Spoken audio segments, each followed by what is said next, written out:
screen printing is a craft. It's a proper craft, and it is still, for so many designs, so many products, it still is the best option. Screenprinting Podcast Season 2.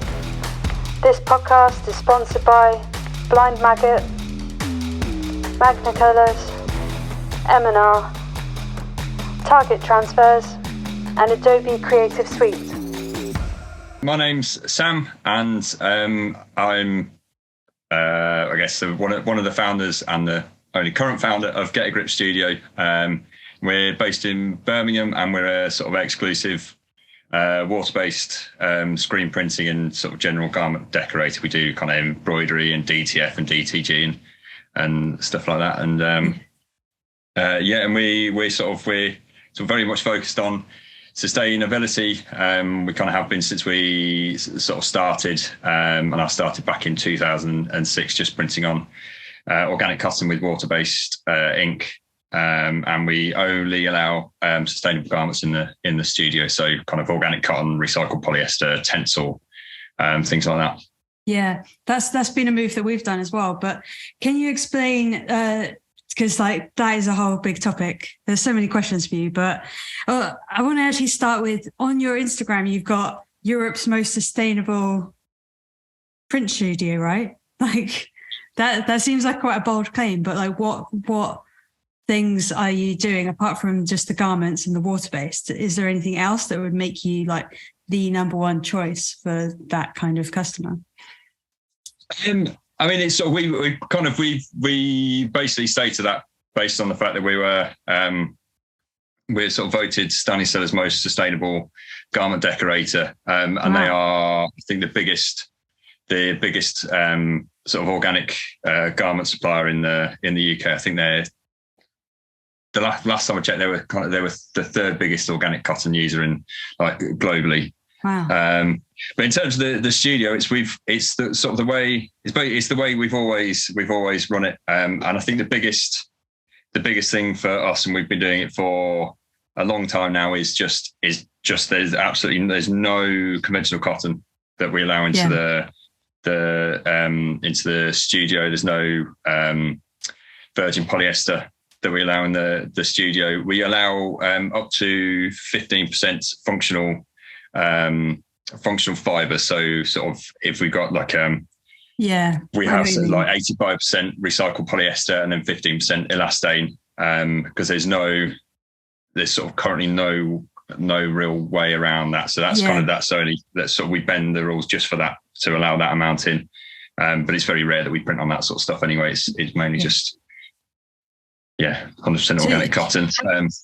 Do you think it's just basically like you got on it before everyone else saw the commercial advantage of shifting there? So it's kind of like you built the whole studio up from the ground up with that in mind as your main intention. So that's why you're further ahead, and you don't have to weed out all the crap afterwards. I mean, it's basically I first started basically with I wanted to start a snow sports brand, and kind of as soon as I started looking for suppliers and garments, I learned about organic cotton through the Pesticide Action Network. And basically after reading sort of the difference between organic cotton and the damage that conventional cotton does, the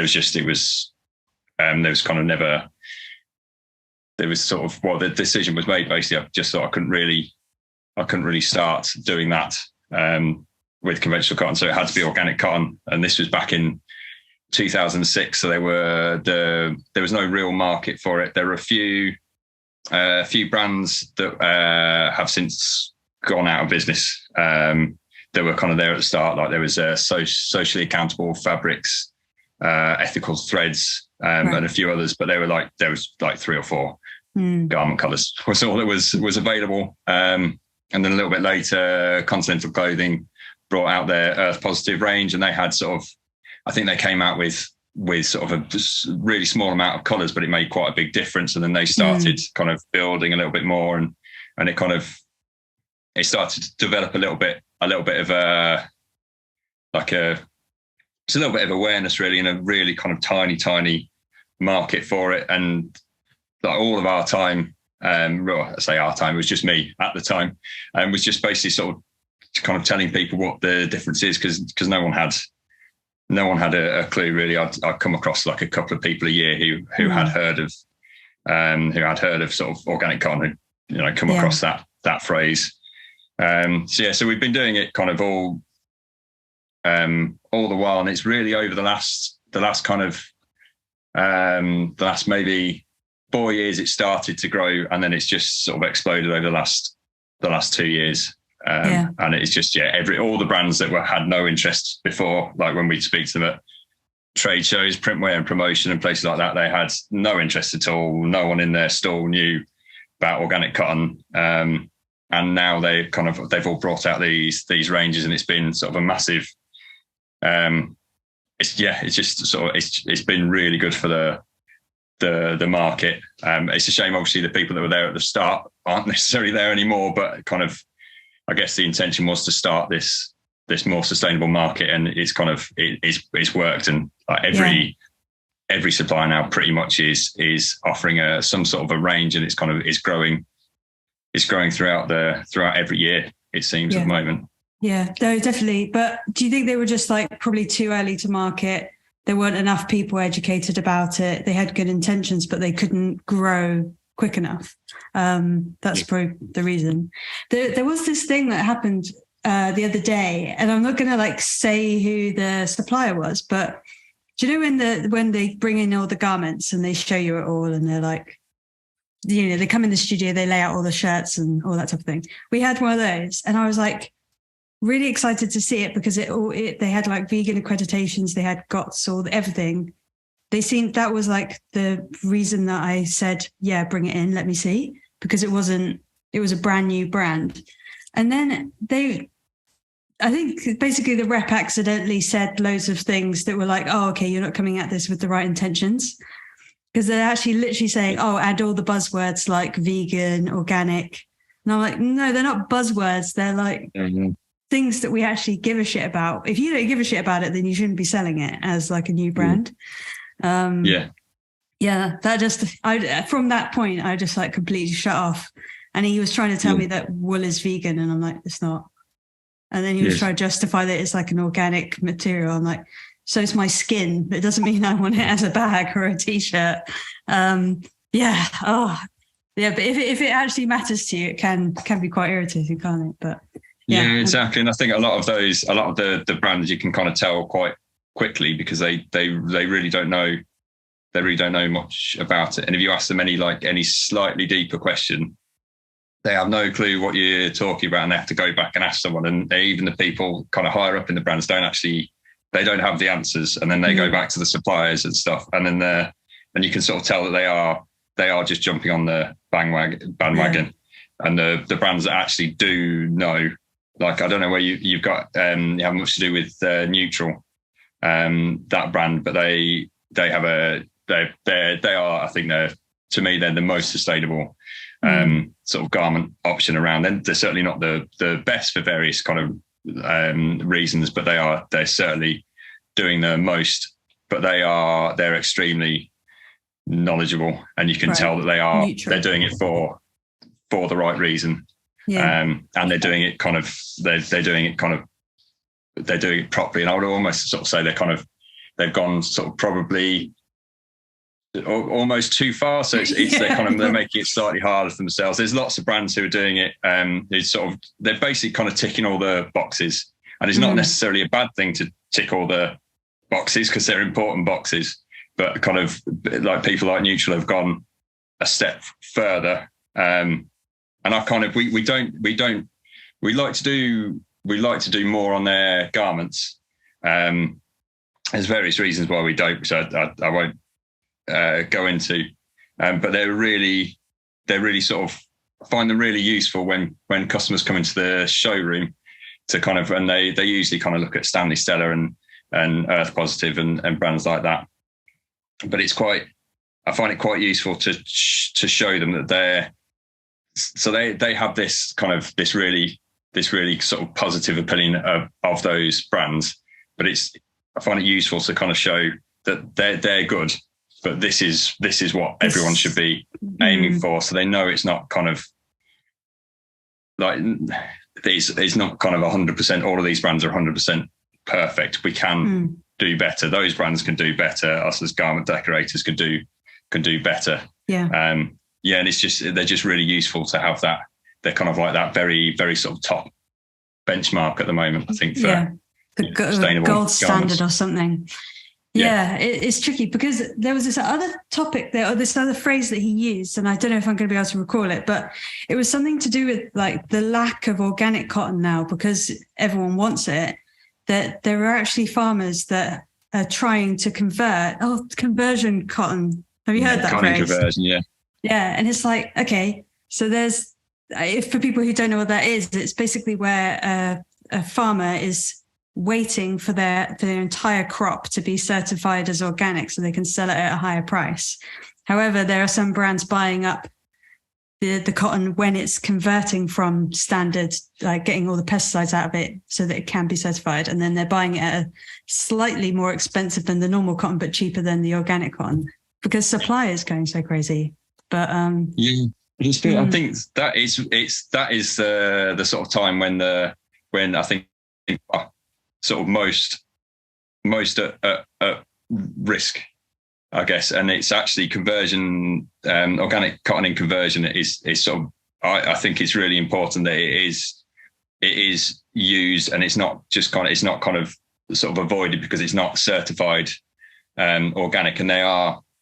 I think it is GOTS, or is it the Textile Exchange they are certifying it as in conversion. But that is the time when basically farms have essentially like ruined the land, like the natural kind of productive ability of the land. They ruined it with conventional cotton and pesticides and chemical fertilizers. So they struggle in those initial periods. They struggle to get the kind of yields that they need and get the land working kind of properly for them and as it should before they get kind of those better yields, and then they can be kind of successful organic farms. But yeah, it's a really important kind of it's a really important period. But again, if they're just kind of buying it because it's a little bit cheaper at that stage, but they can put this kind of certified stamp on it, then obviously it's sort of doing the right thing, but for the wrong reasons. Yeah, so tricky. So you kind of have to support them, but it's also, yeah, I see what you mean. So it's the intentions behind it, really. Can I talk about like your team and how you've built that out, and like how many people are working there, and like that type of thing as well? Yeah, so we've got we're fairly small team. We have six people in total, and then myself and my co-director Lucy, and it's sort of a mix of with sort of some kind of more focused on the textile side, so the kind of the garment finishing and embroidery. And then we kind of have the rest of the team is sort of fairly flexible, really, in terms of kind of going from sort of screen printing side to the kind of more digital DTG and kind of DTF side. And it's kind of it's for us, it's a good way to do it, because you'll get kind of in big screen printers, you'll get kind of someone who spends the entire day making screens or reclaiming screens, and then someone who just takes garments out the back of the dryer and things like that. And obviously it kind of works for big printers, high volume and stuff like that. But we find it's kind of when people sort of understand the whole process, everything kind of makes more sense, and the decisions made at kind of the artwork stage kind of make more sense, because they know what happens if you don't put like enough of a stroke on a top layer or whatever. So it works really, really well. Yeah. But also probably like if someone's sick, then if they're all cross-trained, then someone can all just jump in their role, or if someone goes on maternity leave, I guess, That's another huge one that always hits everyone, isn't it? Like, Yeah. we need to keep this role open for you, but we also need to get the jobs done that you were really good exactly. at. Yeah. How have you found keeping a team? Like, have you found like hiring quite easy, or like, how do you go about it? Or do you just hire people on recommendations, or any suggestions on that type of thing? It's sort of a mix. I mean, we kind of have a sort of a core group, and then kind of people sort of come in and out. And I mean, for us, it's kind of, it is a hard job. And obviously having that sort of wider role, it is difficult, because kind of, I'm working obviously in a small team for a small business. There's kind of there's more responsibility, and it's kind of, it suits certain people. So it's been quite a sort of a long process. I think we first started employing people in, I think, like 2014, maybe. So you did a long stint on your own. You did a long chunk. Yeah. It was a long time. I started off with a business partner when Get a Grip started in 2009 as Get a Grip, and then sort of went solo for a bit. And then my partner Lucy joined me, and so it was the two of us for a while, and kind of, it was long days and a lot of graft, and it still is sort of long days and proper graft, but yeah, it's like employing people and managing a team is difficult. I think I'm more suited to working on my own. So it's definitely kind of, it's a new set of skills that I've had to learn, and definitely something that I need to sort of continue with. But I guess it is the case when you start something, you're never going to be sort of like able to do, or skilled, or naturally have the ability to do kind of all of the roles for like all of the sizes that a business can be. Yeah. But because it is such a hands-on, technical, precise job that you have to be consistent and meticulous and all these things, because like 4 tops in an order of 100 is like ruined the job, for example.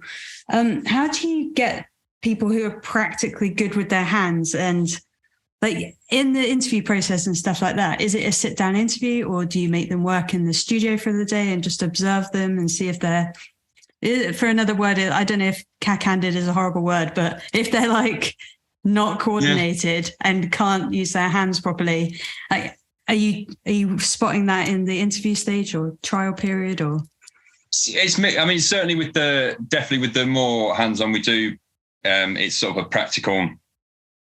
A lot of as much of the interview as possible is kind of is practical, really, and it's things like.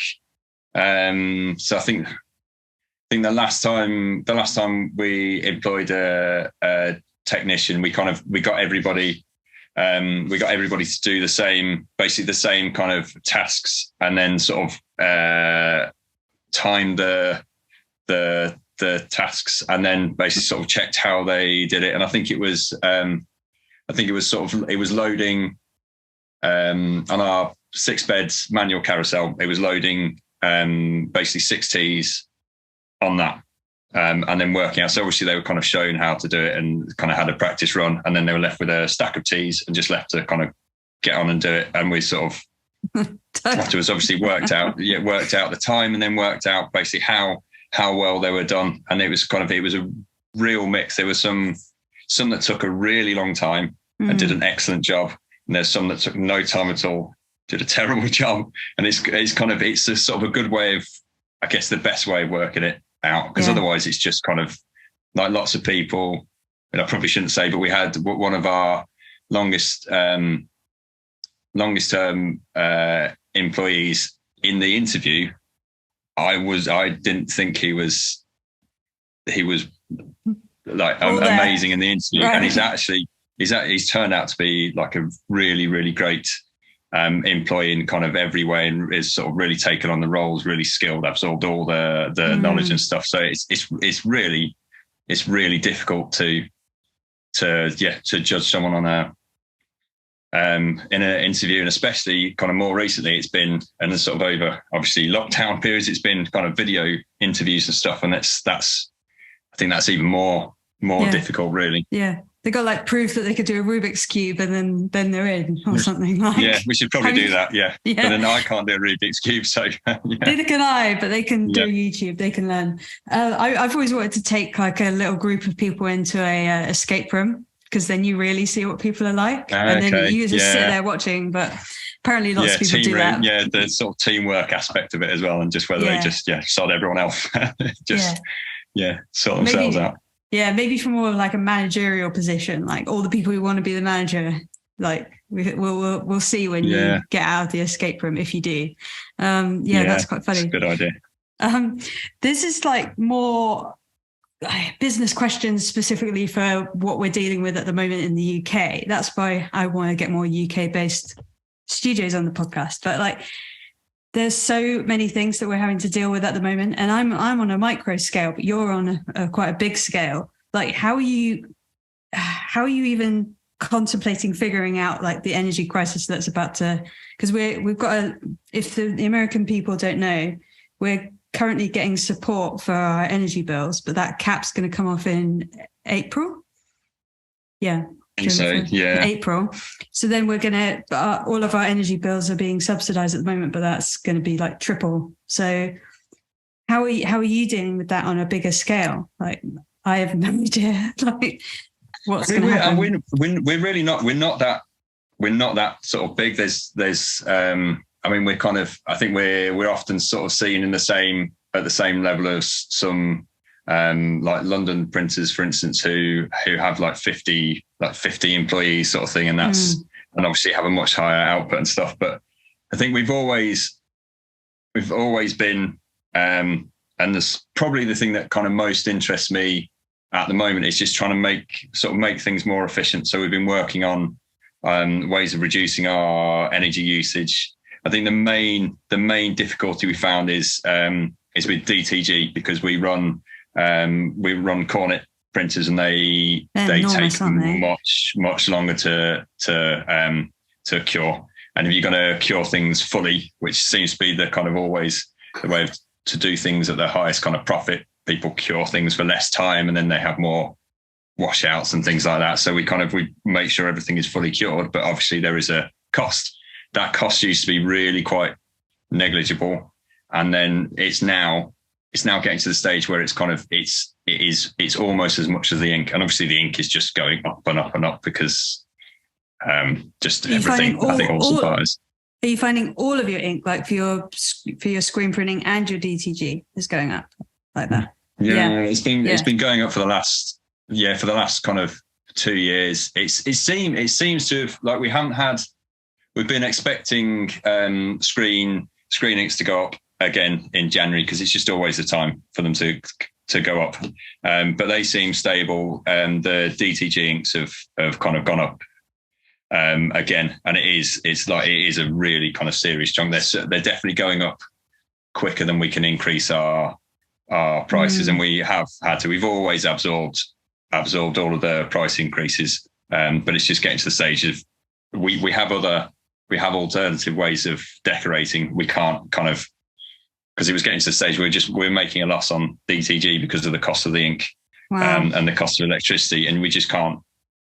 No, obviously we just can't do that as much as we want to keep prices. It's not going anywhere. From what I've been reading, it's like the energy bosses are saying, guys, this isn't like a little bit in the graph like that where it's just going to go back down to normal.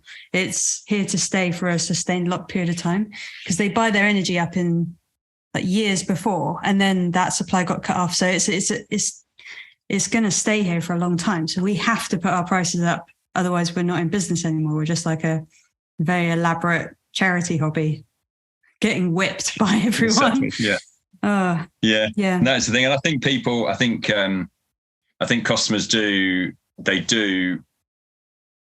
realize, and they do understand. I just always find that there's just that little bit of there's that little kind of a delay.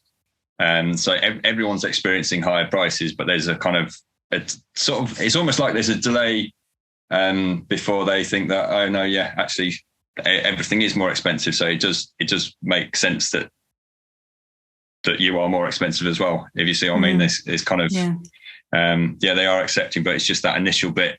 I mean, there's definitely customers who just say, well, I'll go elsewhere, because they might be able to get something cheaper, and then they usually sort of come back after a while when they realise that it's not necessarily cheaper. Either the other people they went to hadn't put their prices up as well just then on, and then they did later. It's just or they're not doing like for like, because you're doing like exactly water based on organic, and they'll just be doing like standard on Gildan heavy cotton or something. So it's not a like, you can't really get a like for like across the industry, and one be astronomical and one be 2 years ago pricing. So what kind of efficiencies are you thinking about? Like, are you thinking about batching up orders and only like doing as much curing at the same time as possible? Is that something you can look at, or do you have to have, are you in production to an extent, we kind of all day?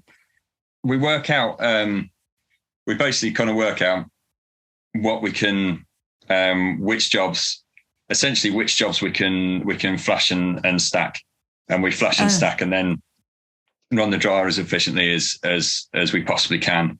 We can run our DTF through our dryer as well. So we basically try and organise the day around that. Nice, basically, and we made. I mean, it was for a different reason, but it has helped. We put basically a massive mezzanine over our main print area, and it was so we could make the temperature more pleasant in the winter, because big tall studios you just cannot heat. So we wanted to make the space smaller, but it's definitely helped with, like, it's just reduced the amount of space that we need to heat. And I think we managed to reduce the electricity bill, or the electricity usage. I think it was by about 30%, which is great. Just from batching and being the cost organised. of it has gone up like threefold at least. And it's kind of like, it's sort of, so that there was great saving some, but it's just taken a little bit of an edge off it. So it is different, and like you say, it is going to be around for a while.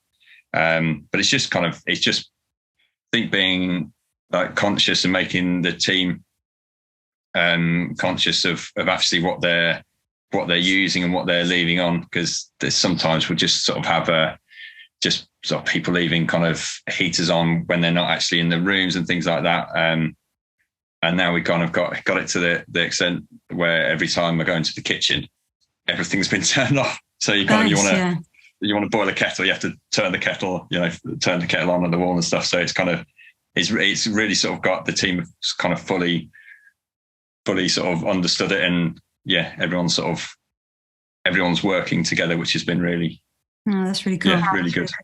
Yeah, we'll see what happens. Yeah, exactly. But it must take out a big swathe of businesses. It can't not. It has to take out a section of the ones who are just getting by as it was.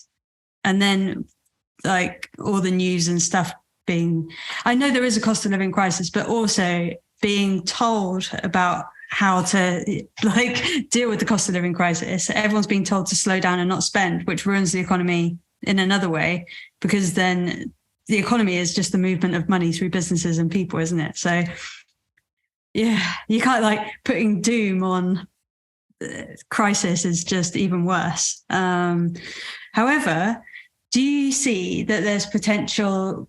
Because if other studios go down, and I don't want that to happen, but if some competitors go down, then this might be a time to actually expand if you're able to, or at least try and get a bigger chunk of the pie. Do you see any like possibilities for getting different customers or different consumers involved with your studio? And like, I don't know, are there any other markets that you're pursuing?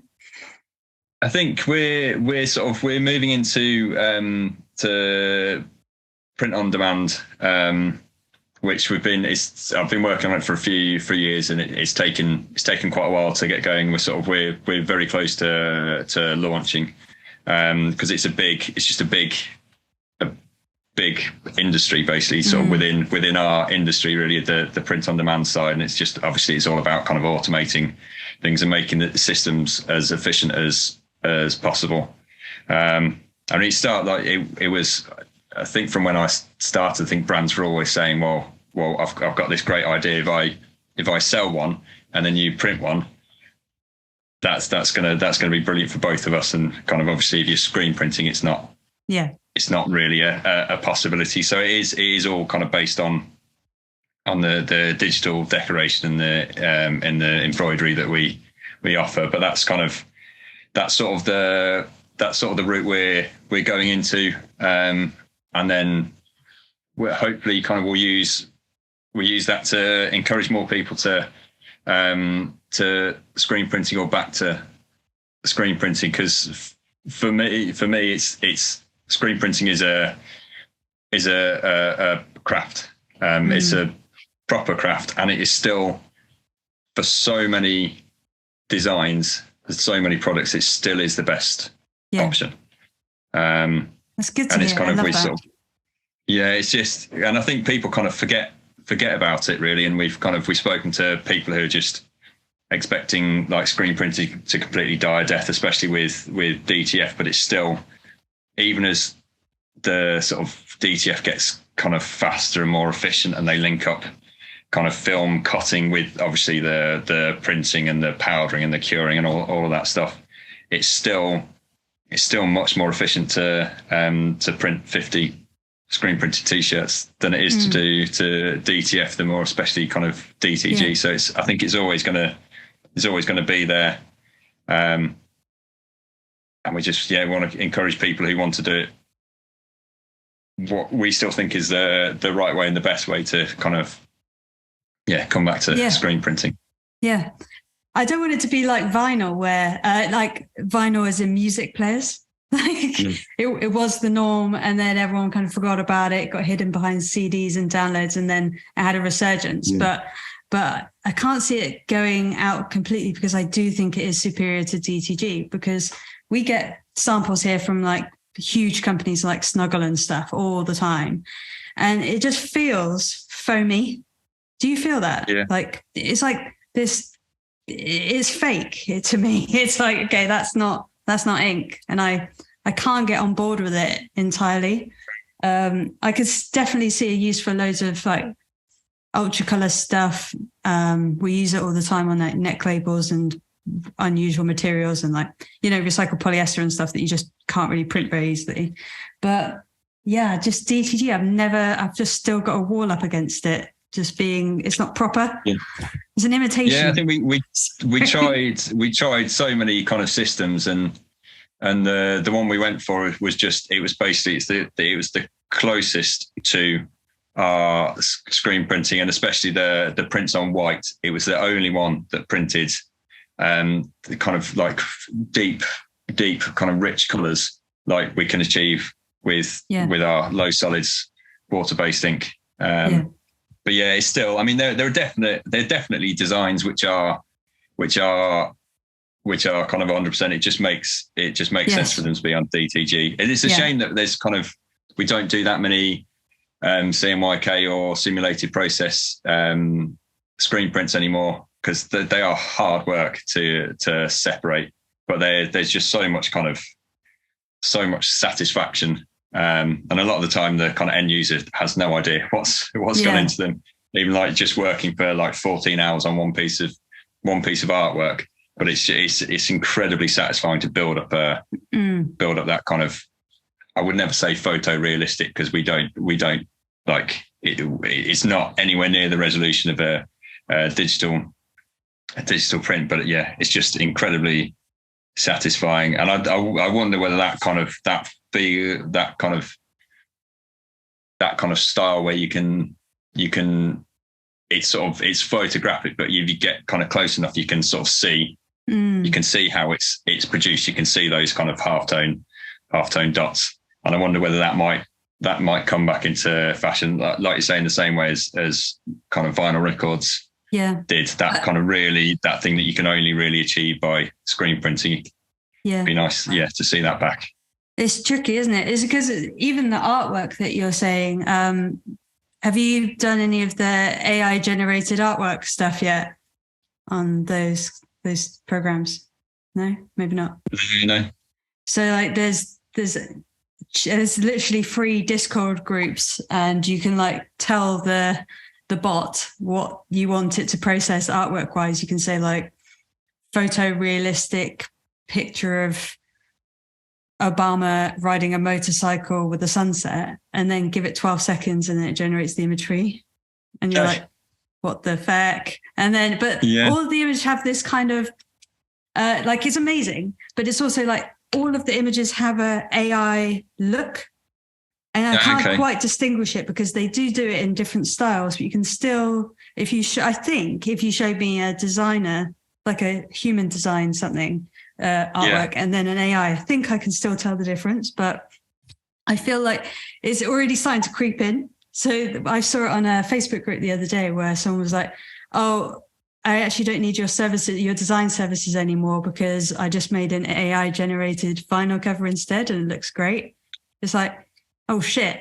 Imagine like if all of the graphic designers and stuff, you can do logos and everything. So there's a huge industry there that's incredibly vulnerable to like that technology. But I wonder if it's going to become a selling point that I think it will be, that a human designed this, human designed, screen printed, organic cotton. It's just going to be part of the labeling or something, like a person designed it, not a computer. Quite possibly, I mean, they do it at the moment with kind of like big companies sort of say that like they kind of market the fact that with our call center, you can talk to an actual person. It's just kind of bizarre. Obviously, if you go back like, I don't know, 10 years, maybe it's more than that, kind of time blurs at the moment.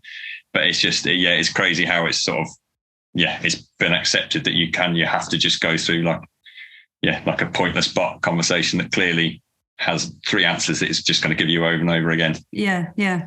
Well, when I go on this, I'm just like human, and then it like fires you. But it's insane. But I think it's going to be a big stir up in the industry. Again, lots of people are vulnerable to it because technology already sweeps out a section of people. But hopefully people still value human-made things. And I don't know. Yeah, they definitely will do. It's just how many people value it, and also how many people kind of realize as well, because they may not. I know, and like you said, it's kind of people will just think, well, if I can do this for free or for cheap, then obviously I'm going to do that. And it's when you kind of think about the wider thing that it is, that we are part. And if you're sort of a brand or an end consumer, you are part of a supply chain, and that supply chain employs people, and it's important that it employs people because the population isn't really going down, is it? So all these people will need kind of jobs and work and income and things. Yeah, but then you're kind of thinking, okay, I am a business. How can I future-proof myself?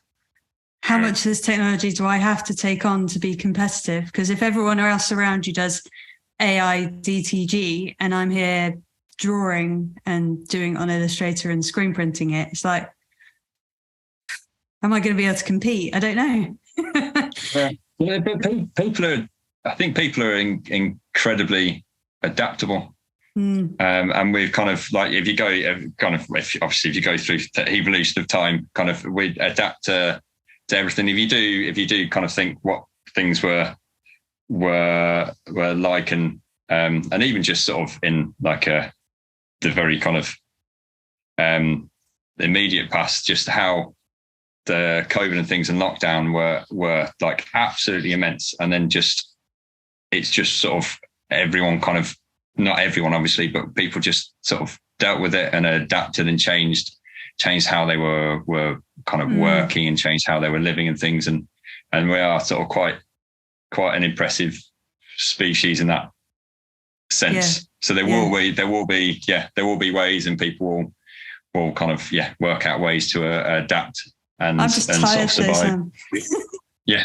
I think we've done too much adapting. I don't know how old you are, but in our lifetime, we've done more adapting than my parents' generation by far. Like they actually no, they had the invention. They kind of had the invention of the internet, but we lived through the invention of the internet. Who knows? Yeah. It's scary and it's going quickly. Anyway, can you talk about more screen printing stuff? Like what kind of because you have an auto and stuff. What kind of choices did you making that equipment choices, and what did you actually go for? And are you doing like direct to screen or anything like that, or are there any bits that you want to pick up at Printware this year? We kind of, again, so especially when Get a Grip started, I mean, the whole kind of a good chunk, and especially kind of our logo and stuff, we were manual, and we were very, very proud. And I think our strap line was hand poured water-based printing. But it just got to the stage, especially if it was just me and my or in fact, actually, I think it was when it was just me, and it was getting so hard to continue printing manually. I was getting kind of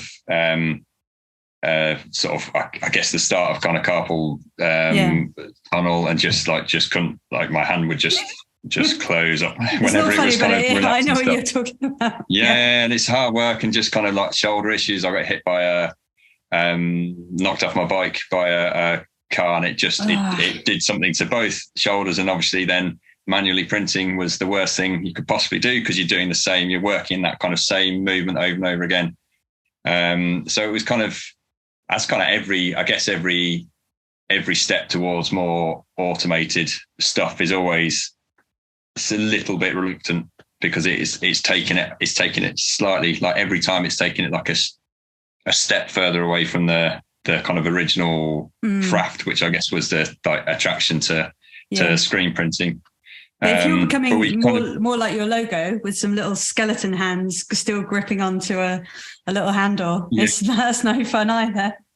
Yeah, exactly. Yeah, exactly.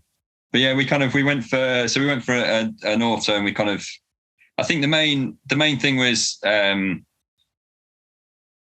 we went around, looked at quite a few and saw them working, and we ended up going with S-Rock, or what they're now just called Rock, and they're kind of the main attraction to them, aside from the colour, was that they were made in Europe, and Portugal is pretty massive for water-based printing, and I think a lot of the kind of the higher end prints for kind of Nike and huge brands like that, they're all, not all, but they're a lot of it is done in Portugal, and it just kind of they seem to be at the time sort of the only manufacturer that could talk to you about water-based printing. And they had the kind of thing, like all their flood bars are kind of winged flood bars, which I mean, I've never printed with plastisol, but it seems like those are better for water-based and potentially not as required for plastisol and things like that. So we went with them, and then kind of more recently, I guess the most recent kind of upgrade, which was early part of last year, was a CTS, which it's an expensive bit of kit, but it is really good, and just that kind of, it's the consistency of screens that we can get from it, the detail as well, has been brilliant. And then we basically made like a tri-lock system for our press, because the ones from the manufacturer were just a crazy amount of money. Tri-lock system.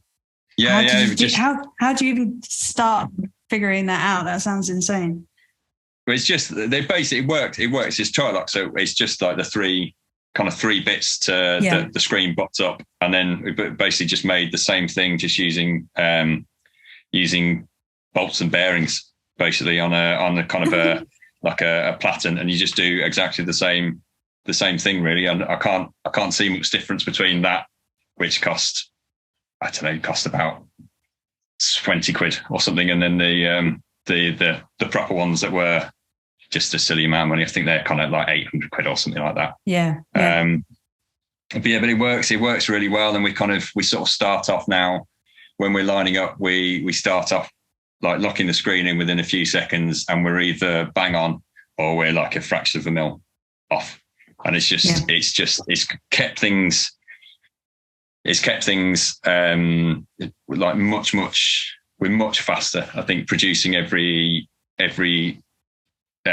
screen, and all the setups are much quicker, and it kind of things like that help because we don't really rush any printing, because we kind of, for us it's sort of the quality comes first, and then we have to work out kind of backwards how we can make that like commercially sustainable sort of thing. So things like the CTS has been brilliant, and it's a shame they don't make, or someone doesn't make smaller, kind of more affordable ones, because obviously with kind of the film positives, it's a bit wasteful, because although obviously we can use them, we just found that even ones of kind of like repeat customers, because we were using them to line up the screens, they're just getting damaged, and we'd end up kind of printing them sort of over and over again, and that's sort of not really the get grip way. I think so. Yeah, CTS has been great.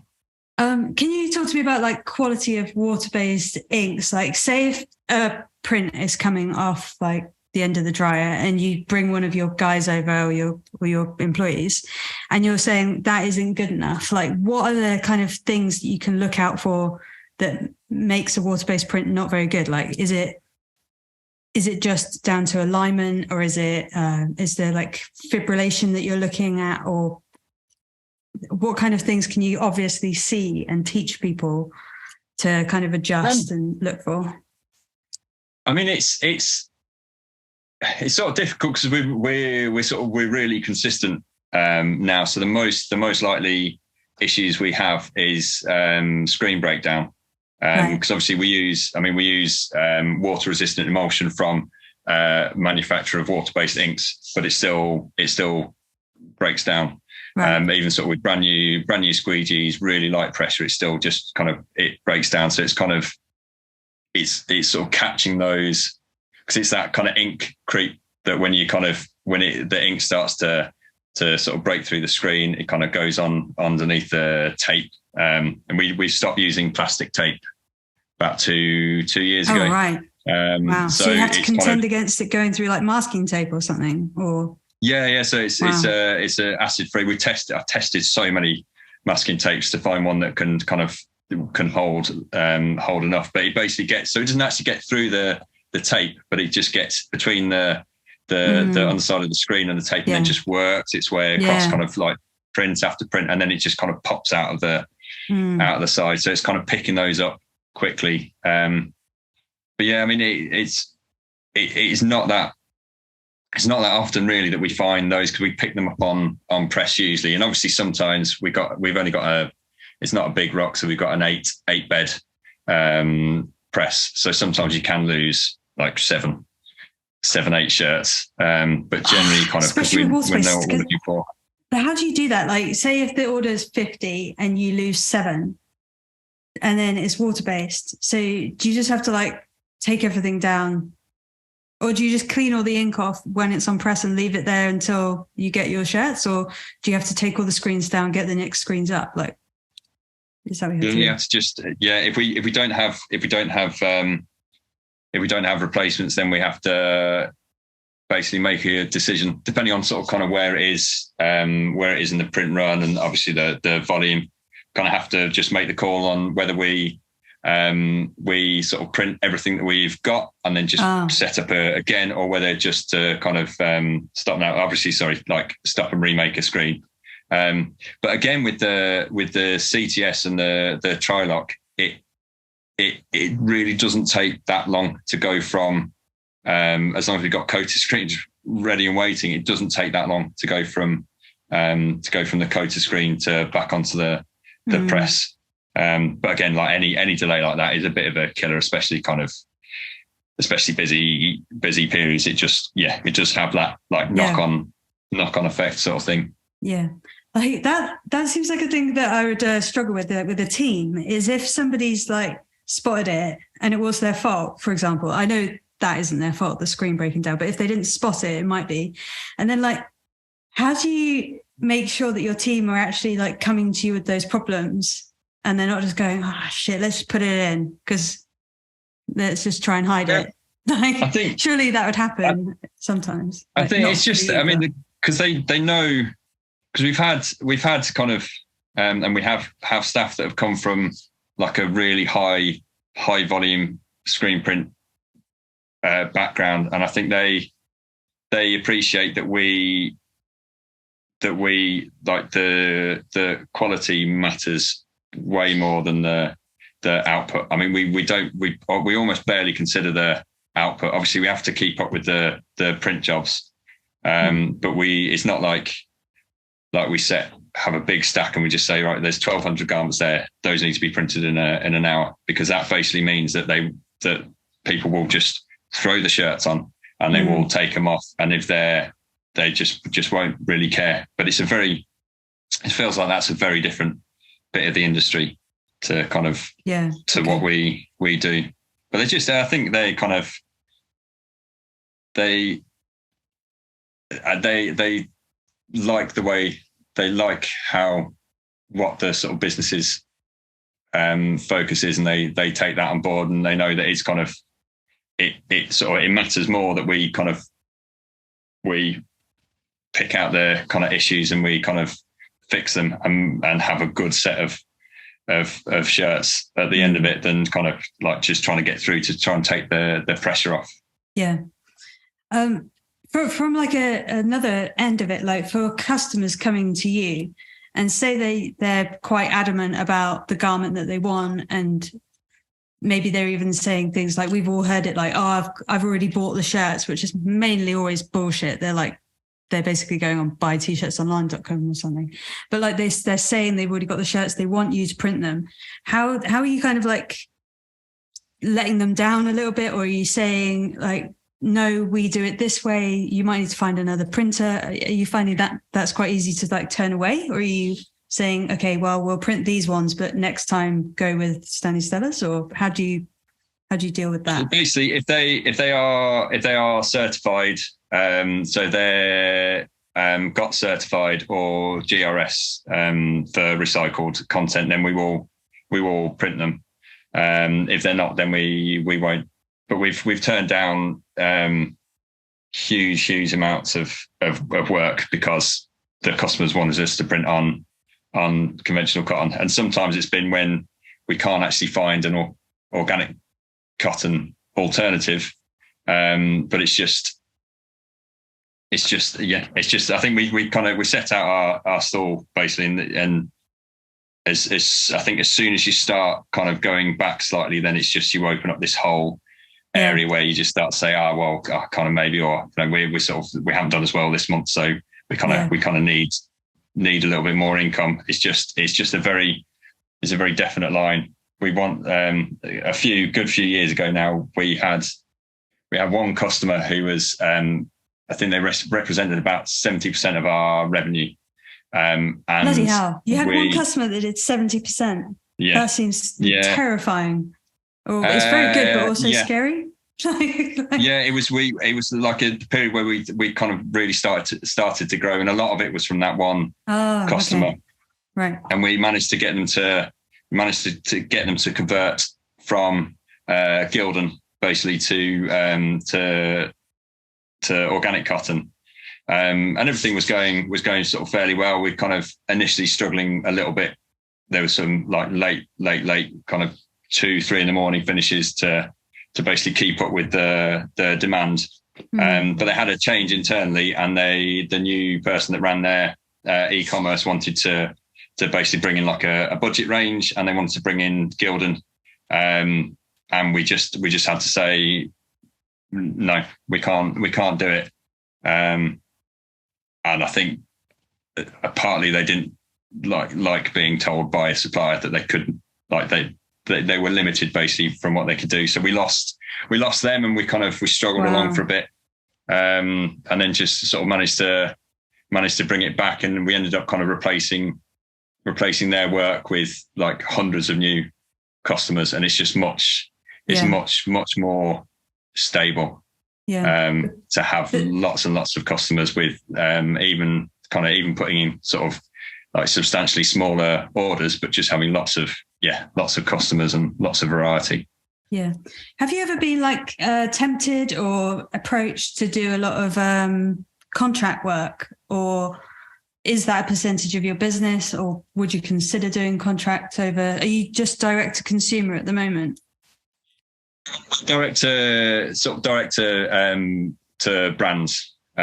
We do little bits where people just are getting like things for themselves or for like a birthday present or something like that. But the majority is for clothing brands, and then some kind of uniform work. We've been approached a few times, and we've done it for a few kind of wholesale brands. But it's just kind of the amount that they are generally expecting you to charge is just not really, it's not sustainable for the way that we do things, because our output is lower than a kind of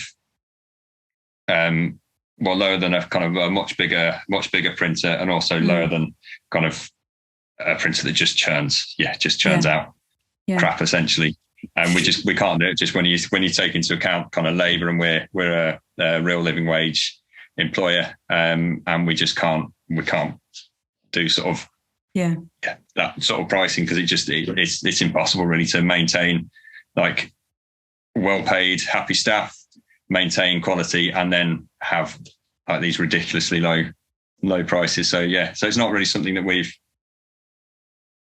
done. But then you also have that kind of that separation, I guess, from the brand, and you're not talking to the brand, you're not asking them the questions that you need answers to. You kind of will be working through a mediary, I guess. It's that's really interesting. I accidentally kind of looking back at it, did a bit of contract work, but then I only realized like once I was out of it, because I always thought that person was my customer, and then you kind of just get sucked into their world of like crazy deadlines, and just the scale is like hundreds, and then 1, and then 5, and then it was absolutely crazy.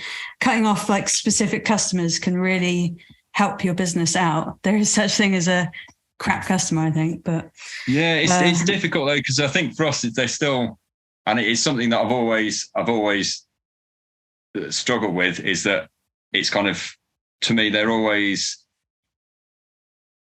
the risk that if we don't do the job, they might go for non-water based and non-organic, and that it makes it very difficult for me to then say no, we're too busy, or actually no, there's absolutely no profit in it for us for doing it, because there's always that kind of, I think, that thing in the back of my head that if we don't do it, someone else might convince them to do it on Gildan or whatever, and then it's kind of like don't know why, like the world obviously won't stop, but it kind of sort of at times it kind of feels like it's a serious thing if they if they go a different path.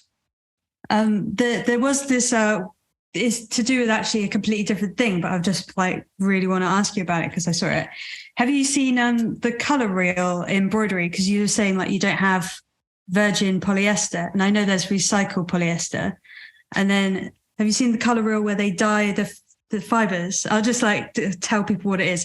So basically you have one big spool of recycled polyester, and then it's dyed as it's coming through the embroidery machine, so you don't have all the different colours. But is that something that you'd be interested in getting? Like, or is that something you think is cool? They came to visit us, and we've kind of spoken to them, but it's a brilliant system. But it would work. I think if we end up doing a lot of a lot of embroidery on print on demand. It sort of makes it definitely makes sense for that. Although you kind of, I know it's a fairly, in terms of material weight, it's not very much, but there's a lot of thread that comes through before it starts getting the colours for it to actually embroider. So I think if you're doing a lot of them, there's kind of a lot of, feels like there would be a lot of wasted thread involved. But yeah, it's pretty incredible, and the embroidery that is possible with it kind of, it's almost like that sort of the kind of the sort of bridging the gap between like digital printing and embroidery, because you can just get, it just looks like really lovely smooth kind of gradients through stuff, because otherwise embroidery is kind of, it's really kind of like a low resolution blocky sort of vector. fairly, I know, like taking a vector image and separating it out into 6 and then bringing it back. That's basically the limit of it, isn't it?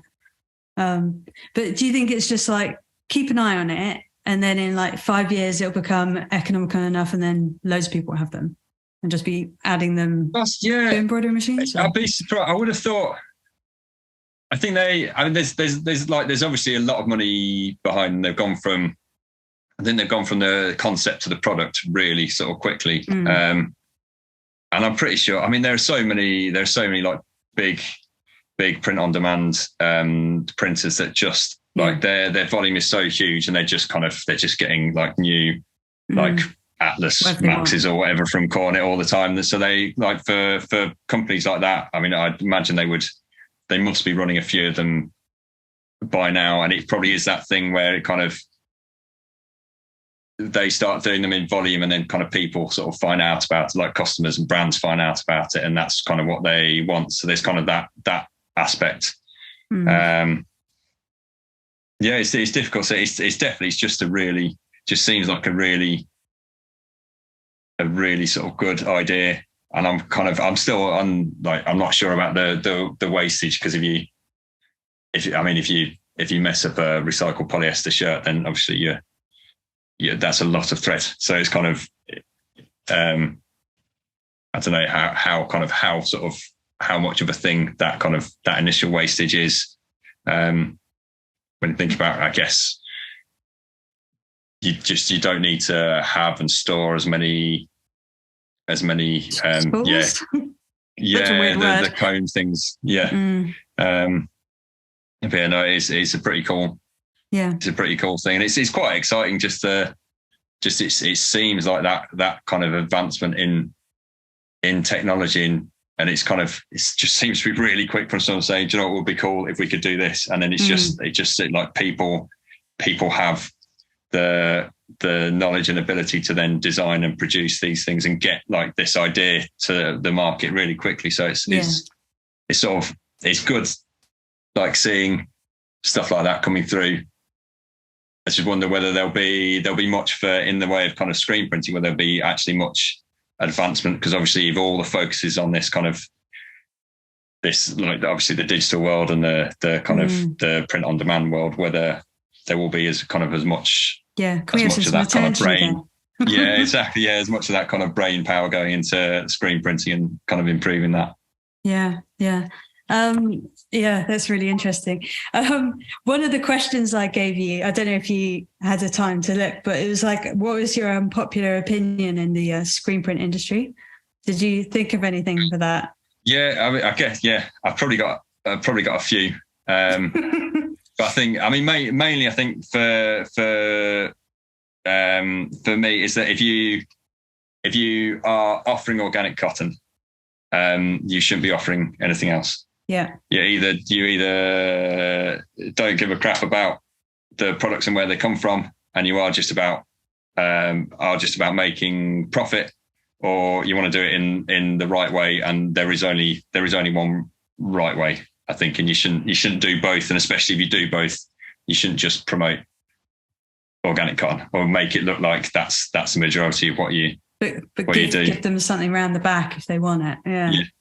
Yeah, exactly. I remember sort of saying like at one point one of our kind of they were sort of bigger than us, but you probably would say they'd be our main competitor. They're no longer in business, but I just remember seeing they were organic certified, and they were sort of they got a lot of the big kind of organic like contracts. So we're doing a lot of contract work. But if you'd see kind of in their Instagram feed, you see photos of their warehouse, and it's just all like wall to wall Gildan boxes, and it just seemed ridiculous. Like when we order from, like we get Stanley Cellar from Ralloway sometimes, and sometimes like stuff comes in like a Resolve box or something. Yeah, and I always just like I just have to like get rid of the box, because it's kind of, even though obviously we've had organic cotton delivered in it, it's just kind of, it feels like blasphemy, I guess. That's really funny. I do that too. I actually this like probably shouldn't go on about it too much, but I stopped writing for specific things, specific magazine, because I was so pissed off that it was just wrapped in Gildan, like literally wrapped. The magazine is wrapped in Gildan, and then you open it and there's Gildan, and then you try and get to the page and there's another frigging postcard of it. And the greenwashing that I personally saw from my perspective is just, it's too much. And I didn't want to be in it. So I just basically backed out, and I just write for a digital online, because you can't like, I write for an online one, and I know that advertising is going to get everywhere and you can't be completely absolved of it, but you can just do your best. You can't stop a Gildan sample getting in your warehouse. I know we're absolutely shitting on them on this episode, but I can't help it. It's just like they have so much influence and power, and they have everything like set up to make a massive change, and they could like spearhead, if that's the word, a massive American organic cotton movement, but they just don't want to, and they want to try and do whatever they can to make organic cotton look the worst option. And they did. I don't know whether you read their it was the Cotton Inc. It's basically like a report on conventional cotton, and essentially conventional cotton versus organic cotton, and they just came out with all these figures at the end. It's something like an organic cotton bag has to be used 30,000 times more than a conventional cotton bag or something to have the equivalent footprint. It's kind of because of the yields, and then they're saying the way sort of Gildan like farm and produce is so much more kind of efficient and stuff. And then if you kind of, then it was like in the guise of this sort of this independent report on the state of cotton. And then if you kind of look for who funded it, it was funded by Gildan and a few other companies, and it's just stuff like that. And they could be doing a huge amount of good, but it just feels like they're just trying to sort of suffocate the organic cotton. I know. Like rise, I guess. I know. It's the actual personal thing for me was when I started talking to what's his name? I always forget his company's name No Sweat. I see him all the time, but on Instagram stuff. And he really doesn't talk about, he's not really talking about organic cotton. He's talking about the humane conditions in the factory workers and stuff. And like that, like really flipped a little switch in me when I dug deep into factory conditions. And I just can't get over it morally. It's not about whether the t-shirt looks good on press, even though that is a thing. It's not whether the customer wants it. It's just like a moral thing that you just can't get me to do it. And I'm never going to do it, because it's not like, I was trying to explain this to my parents the other day. I'm vegan now, and they can't get their head around it. They're like, oh, but you can just have, what's a little bit of meat. And I'm like, no, it's not like cheating on your diet and having like gorging your face on a like donut. It's not like cheating on myself and my health. It's a moral decision, and I can't get away with it. I can't go back on it. It's like I don't go robbing on the weekends because it's only a little bit of robbery, or just like murder one cat. It's like a moral decision that's never going to happen. I'm never going to do it. Yeah, it's the same. Yeah, it's like I said with organic cotton. I think when you know that there is that much of a difference, I think you have to pick a side, basically, and you have to pick a side and you have to stick with that, and you can't, like, as you know, you can't tell everyone you're vegan and then have like a secret McDonald's or whatever. Yeah, you have to follow it through. Yeah, they do have vegan burger, but yeah, I know. Yeah, if you ever see, yeah, it's tricky. But there's this other angle, because there's like, you do actually want these other studios to test Stanley Stella. You do want them to test out Anthem as an option and start offering that, because then when they've printed on a Stanley Stella and a Gilder next to each other and they say, oh, well, I don't need to heat press this one afterwards because I haven't got fibrillation. This one looks much better. This one's higher quality. My customer likes this one.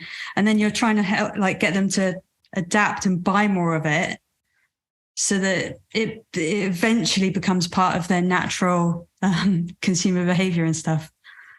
So it's really tricky. Yeah, but I think that's like because if they were, for instance, like with Stanley Stella, they were saying that they were offering Stanley Stella shirts because the quality is much better and their print quality is much better. I think that's fair enough. It's just when studios like present themselves as environmentally friendly because they have Stanley Stella on the website. It's just that's not being environmentally friendly. That's not reducing, like, significantly reducing your impact enough to be like your main, your main marketing thing. And I think it's sort of, to me, it is a form of greenwashing, because you're showing this thing, and it's actually a small thing, but it's close up. And actually what you're doing, the majority of what you're doing is just in the background, and it's for, it's just, and I'm not against making a profit. Yeah. It's just I think there are ways of doing it. Yeah. Can I just, like, I've had quite a lot of your time, but I wanted to ask you about your social media and that type of thing. Like, how are you, and your marketing as like a whole, how are you getting more customers? Are you just doing it through like natural, or are you engaging with like email campaigns or anything like that? Like, what does your outreach look like? If you've looked at our Instagram, that's it. Really? Essentially, that's pretty much all we do. We'd like to do it more. There are times of the year where we just sort of do it consistently. But really, we just get word of mouth. I mean, we kind of grew off word of mouth because I was absolutely terrible at marketing. It's just something I wasn't at all like confident in or competent in. So it was all just very, very slowly kind of growing through word of mouth, and we found that customers would sort of take our stuff to like a market or like an industry meet, and then every time they did, unless they're very secretive about where they got their stuff, we get a load of new customers that said, "Oh, I saw your stuff and it was brilliant," and that's really how we're growing. And I think the last few years it's been so much easier because we're customers that are coming to us are like knowledgeable, so we don't have to do any of the explaining. They've worked it out themselves. They know that they want to be a sustainable option. I think they can see the difference in what we do to other studios who are also offering kind of the same products, and even the same products, and offering water-based ink as well. So it's kind of it's been completely different, I think, the last few years, and it's great, and it's sort of good in a way that it probably means that we have kind of quite a good opportunity to do more, to sort of get more work in. But then obviously as you get more work in, then you have to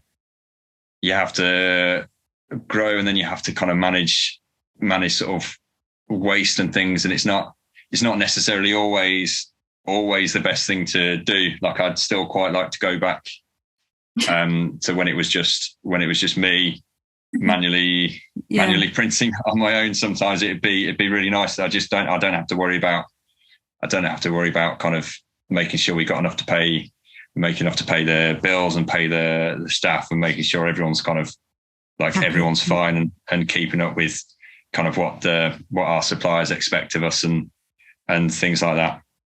Yeah. But it's just that almost inevitable thing that you do need to grow, and it's just very hard to find like a level where you can just stay just happily plateau, I think. Yeah, the sweet spot. So really the marketing strategy has been long and a slow builder, but it's mainly done on ensuring that you've got quality, retaining the customers, and just keeping the quality up and retaining the customers that you do have, so that you know that they'll feed back into your next year's sales, hopefully, and tell like-minded friends, not just anyone. Yeah.